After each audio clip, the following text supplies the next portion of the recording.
برای آزمون شاعر بازار صابر کتاب تاجیکان. مرده بود در خواب گویا بخت خواب تاجیکان، ناشمرده مختصر می شد حساب تاجیکان. بخش و باب هرچی بود در بخش و باب تاجیکان، به کتابان کنده بودند از کتاب تاجیکان. از میان سکه برها سکه برد و سکه خورد، از دهانش تکه برها تکه برد و تکه خورد.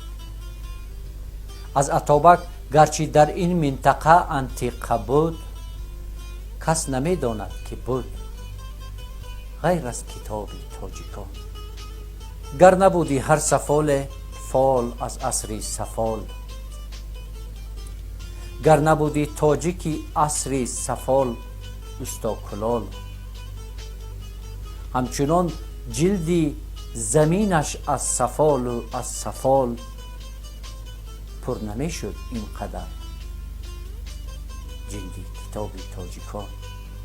این زمان بازار نان تاجیکان بی مشتری است،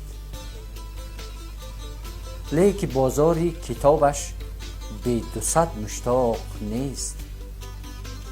جای نان خانگی بر کف کتابی خواندنی است، همچو بالایی و بالای کتاب تاجیکان.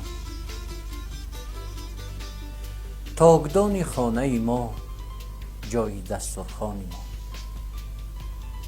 تاگدان خانه ما جای دسترخوان ما، تاگدان چشم ما جای کتاب تاجیکان.